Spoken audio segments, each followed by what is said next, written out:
Okay. All right. We've got to talk about it. We've got to do this. Unfortunately, guys, you know what? I was thinking, you know what? We're going to come back in 2026.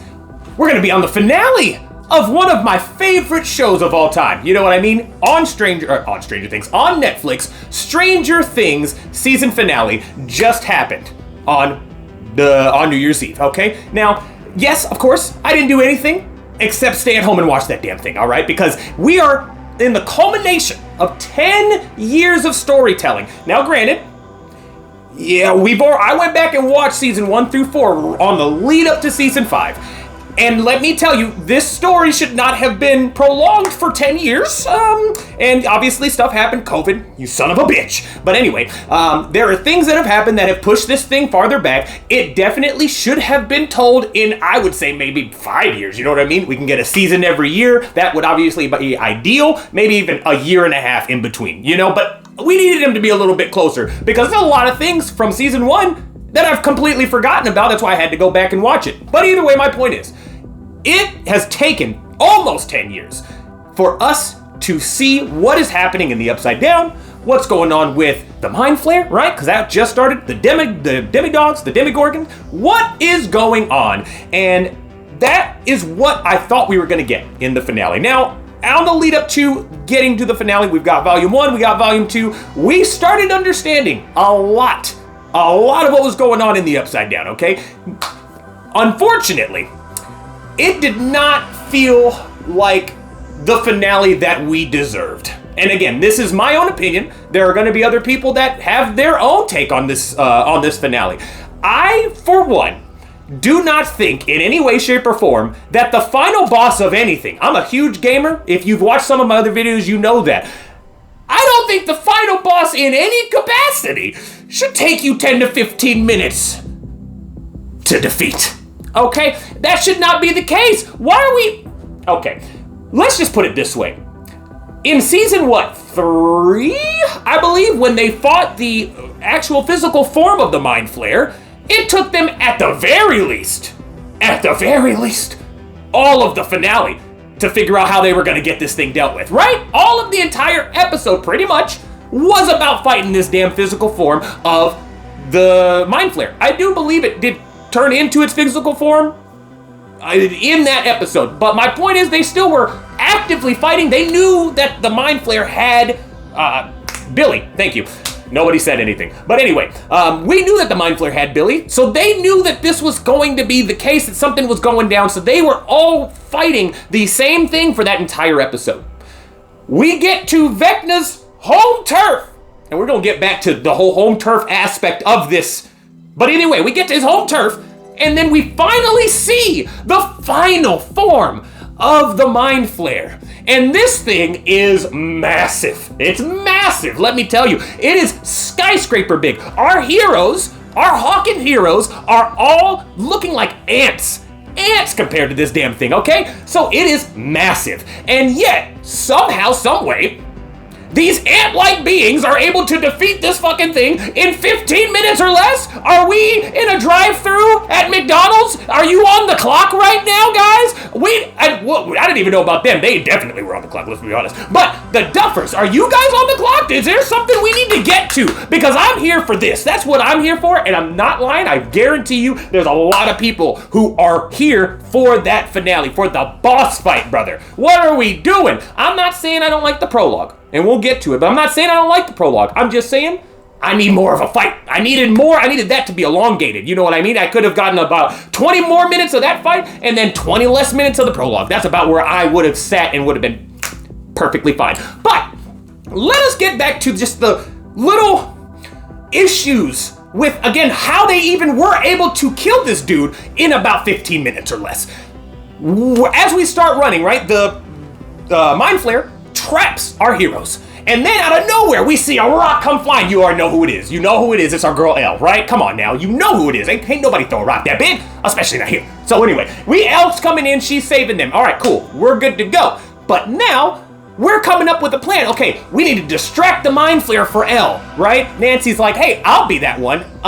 So then we go over here, right? So as we're trying to figure out this plan, Nancy is running to, or distracting the Mind Flayer, and everybody else on the party is supposed to go and climb up literal mountainsides, mountain cliffs.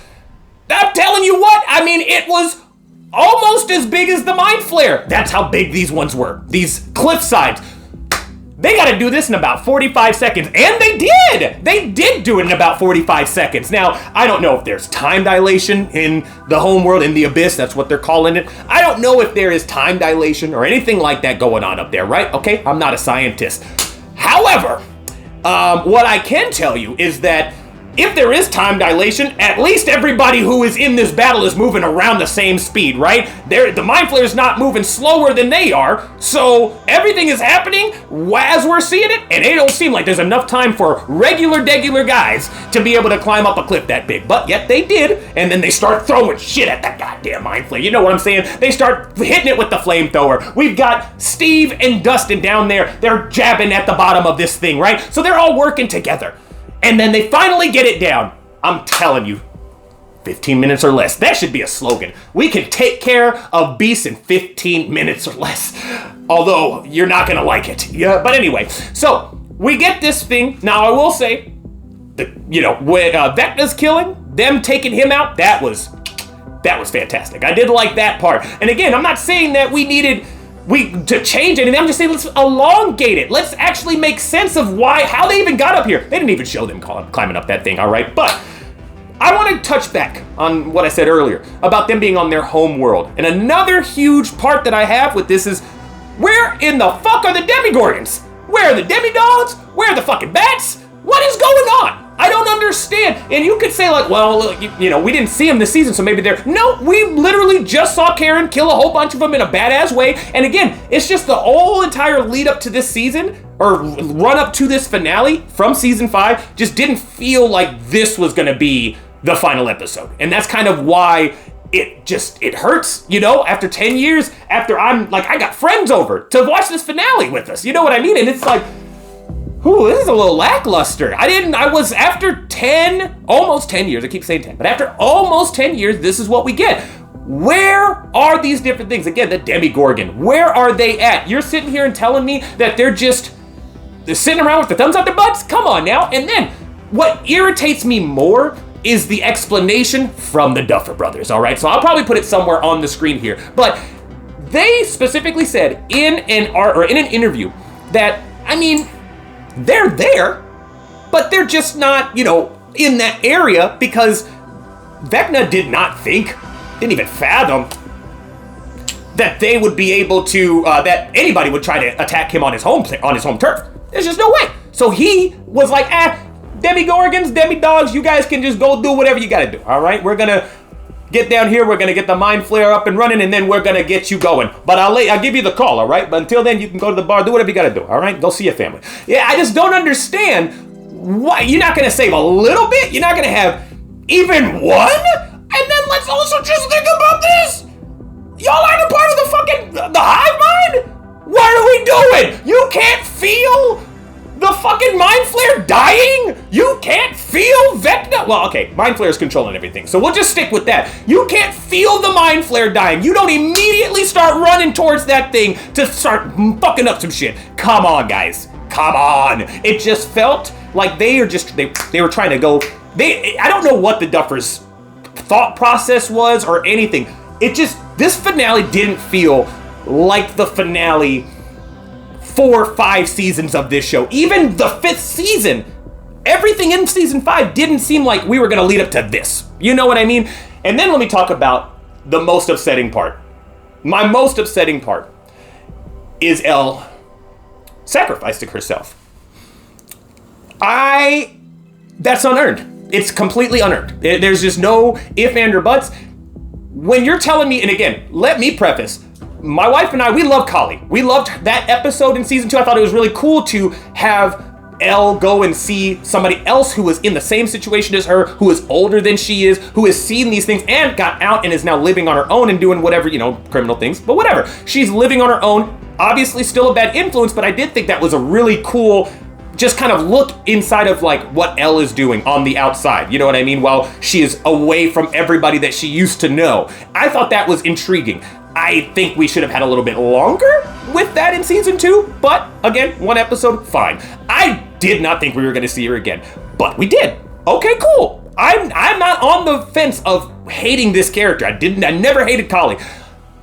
Until Kali decided to tell her about everything that happened with her in the lab in the Upside Down. I'm not going to get into it, but long story short, she's like, listen, they're going to keep hunting us, so I think you and I should just take ourselves out. You know what I mean? And it's like, what do you mean? What do you mean?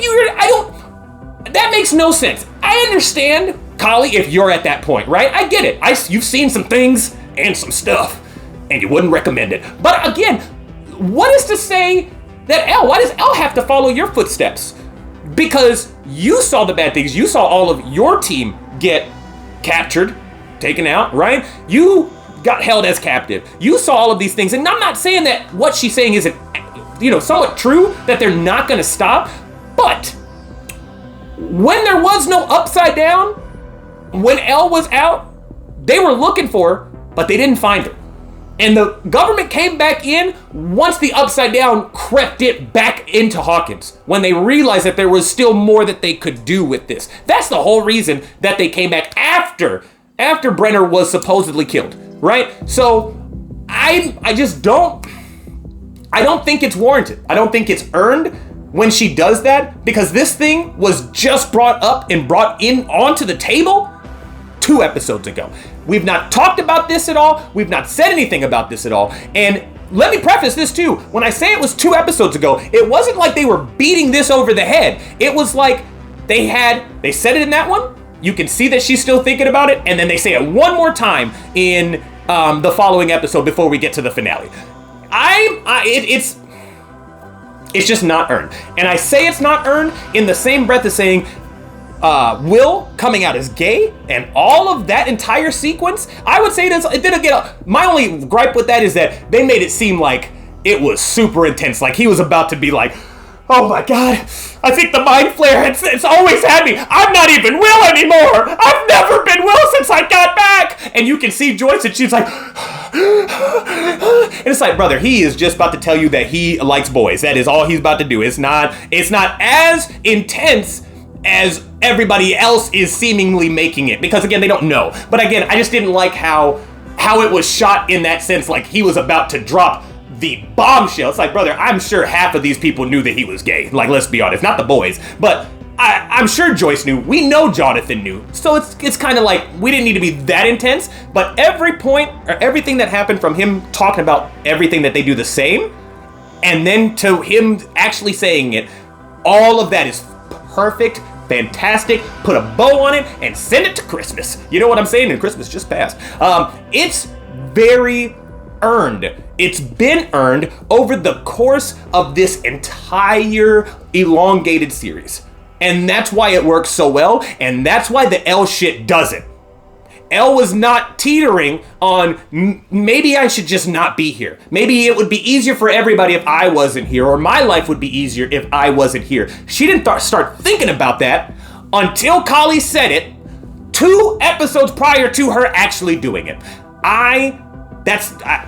Maybe that's why I have more of an irritation from this, but it definitely is the battle as well. And now, I want to preface, I wanted to come out here for my first video back in 2026. I wanted to come in here and I wanted to just be raving about how great Stranger Things is and how fantastic that finale was. But it just was not for me. It did not hit, and it left me with a sour taste in my mouth, and I don't like that feeling, with the fact that this show has never given me that. Never.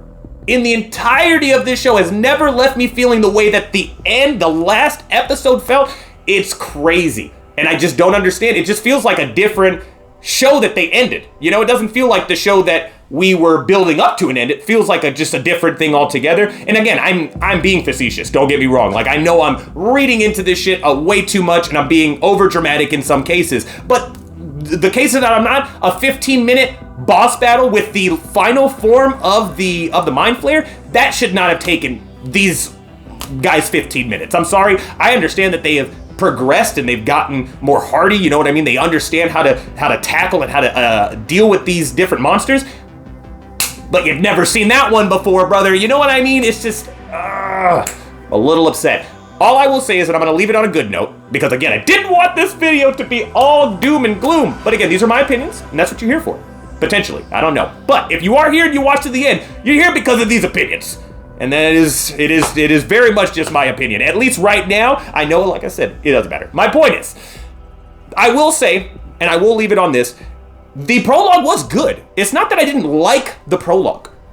That is where I cried the most. I cried 3 different times in the prologue. So that is that's where they're pulling on your heartstrings. I just feel like, again, prologue could have been a little bit shorter, so then that way we could have had more of the action that it seemed like this entire season was leading up to. I might come back in. We might come back later and do a different episode, where we're talking about the good times, everything leading up to this bad time that I found myself in. But maybe that's something that we will do. I don't know, just depending on how this video does. If you guys want to see more Stranger Things talk on the Unapologetic Nerd channel, you know where to be. But as always, like, share, subscribe if you want to, if you feel like I deserve that, because from what I've been seeing on YouTube, it helps a lot. So that would help me. I appreciate it, guys. But as always, I have been your Unapologetic Nerd, Jedi Master Ren, and I will see you next time.